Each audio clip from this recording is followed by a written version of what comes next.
Everyone, welcome back to our channel. आप सबका स्वागत है आपके अपने YouTube channel my IVF journey पर। आज मैं आपके क्वेश्चन का आंसर देने वाली हूँ कि 9th मंथ में जाकर जो था मेरे जो पैरों में थी वो स्वेलिंग आ गई थी। मैंने आपके साथ वीडियो भी शेयर की थी, तो वो मैं आज आपके साथ शेयर करने वाली हूँ और कुछ टिप्स भी आपके साथ शेयर करने वाली हूँ। इस वीडियो को पूरा देखिएगा, आपके लिए बहुत बेनिफिट रहेगी। तो इससे पहले मैं आपको कहना चाहूँगी, अगर आपको मेरी वीडियोज़ पसंद आती है तो प्लीज़ मेरी वीडियोज़ को लाइक कीजिए, शेयर कीजिए और कमेंट करना मत भूलिएगा। देखिए, जो पैरों में स्वेलिंग है, मेरी कज़न की अगर मैं बात करूँ तो उसको 7th मंथ लगा हुआ था, तो उसको तभी से स्वेलिंग आनी शुरू हो गई थी। स्वेलिंग अगर आपको 4th 5th 6 मतलब कि 6 मंथ के बाद से आनी शुरू होती है, 6 7 8 मंथ में, तो वो थोड़ी सी डिफ़िकल्ट हो जाती है। स्वेलिंग तब नहीं आनी चाहिए।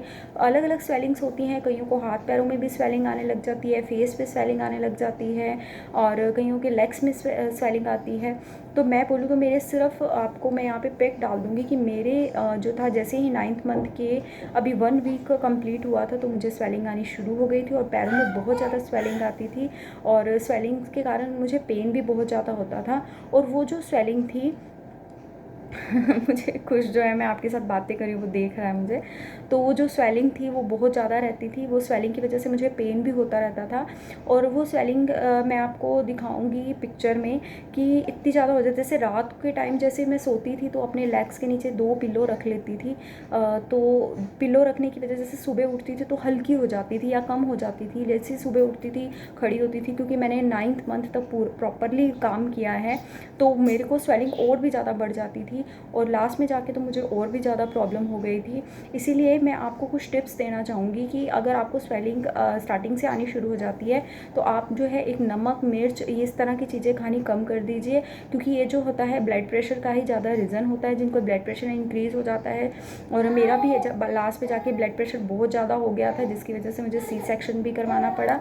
और इसमें क्या होता है कि कुछ तो ब्लड प्रेशर का रीज़न होता है, कुछ बोलते हैं कि 9th मंथ में हो जाता है ऐसा, क्योंकि जो सारा भार जो होता है हमारी बॉडी का और बच्चों का, यूट्रस का अंदर लाइकर भी होता है, उसके अंदर जो बच्चे की थैली होती है, उस सारा भार जो हमारे पैरों के ऊपर पड़ना शुरू हो जाता है लास्ट मंथ में, और जिसकी वजह से हमारे पैरों में स्वेलिंग आनी शुरू हो जाती है। और क्या हुआ था कि एक बात का आपको ध्यान रखना है कि जब आप कपड़े वगैरह चेंज करने जाते हैं, जैसे मैं बाथरूम में जब नहाने के लिए जाती थी तो उस टाइम क्या होता था कि जैसे मैंने कोई जैसे लेगिंग पहननी है या प्लाज़ो पहनना होता था, तो मेरे जो पैर था, जो पैरों के और कमर के बीच की जो जगह होती है, वहाँ पर मैंने स्ट्रेचिंग पेन होने शुरू हो गए थे मुझे। वो स्ट्रेचिंग पेन की वजह से मुझे लास्ट में जाकर 9th मंथ में जैसे ही 10 दिन रह गए थे मेरी डिलीवरी को, इतना ज़्यादा पेन था। अगर मैं आपको पीजीआई की अपनी वीडियोस दिखाती तो मैं टॉयलेट तक भी नहीं जा पाती थी। टॉयलेट जाने के लिए भी मेरा इतना बुरा हाल था। एक तो मुझे स्टिचेस लगे हुए थे, ऊपर से मुझे ब्लीडिंग होती थी, ऊपर से मेरे को स्ट्रेचिंग पेन होने शुरू हो गए थे, क्योंकि लास्ट में मेरे को नॉर्मल डिलीवरी के पूरे पेन मैंने लिए हैं, तो पूरे पेन मुझे हुए थे और वो उसकी वजह से भी मेरे अंदर जो लेग्स में थी वो स्ट्रेचिंग आ गई थी, मेरा बहुत ज़्यादा बुरा हाल हो गया था। तो आप जब नहाने के लिए बैठते हैं तो एक बड़ा स्टूल लेना है आपको और वहीं पर बैठ कर ही अपने कपड़े चेंज करने हैं आपको। लास्ट में तो मैं अपनी ननंद, जो मेरी सिस्टर इन लो है, उनको बोलती थी, मेरे से लोअर भी नहीं डाला जाता था, इतना बुरा हाल हो गया था मेरा। तो इस चीज़ का आपको ध्यान रखना है। और पैरों में स्वेलिंग भी इस वजह से, पूरी लेग में मेरे इतना पेन होता था, कम से कम डिलीवरी के बाद मुझे 1.5 महीने लगा है प्रॉपरली चलने में, मुझे बहुत ज़्यादा दिक्कत आ गई थी। तो इस चीज़ का आपको ध्यान रखना है। ज़्यादातर ट्विंस में ये ज़्यादा दिक्कत आ जाती है, क्योंकि ज़्यादा भार हमारे पूरा का पूरा बॉडी का भार जो है हमारे लेग्स पे पड़ना शुरू हो जाता है। तो इन चीज़ों का आपको ध्यान रखना है।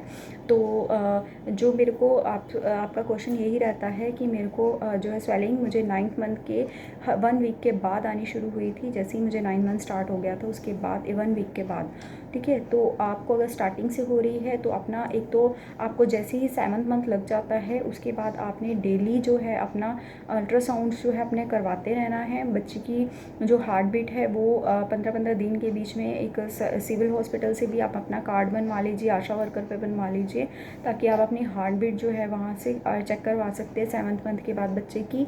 तो 15-15 दिन के बाद आप चेक करवा लीजिए। और इन चीज़ों का अगर आप ध्यान रखेंगे तो आपके लिए बेनिफिट रहेगा। उसके अलावा नमक, मिर्च, ऐसी चीज़ें बिल्कुल भी मत खाइए, ताकि आपको ब्लड प्रेशर में दिक्कत ना हो। तो यहीं पर अपनी वीडियो का एंड करते हैं। आई होप कि आपको आज की मेरी ये वीडियो पसंद आई होगी। अगर पसंद आई है तो प्लीज़ मेरी वीडियोस का लाइक कीजिए, और जो मेरी वीडियो को सिर्फ देखते हैं, सब्सक्राइब नहीं करते हैं, तो उनसे रिक्वेस्ट है प्लीज़ मेरी वीडियोस को ज़रूर सब्सक्राइब कीजिए, लाइक कीजिए, शेयर कीजिए अपने रिलेटिव्स के साथ, फ्रेंड्स के साथ। तो यहीं पर अपनी वीडियो का एंड करते हैं। राधे राधे।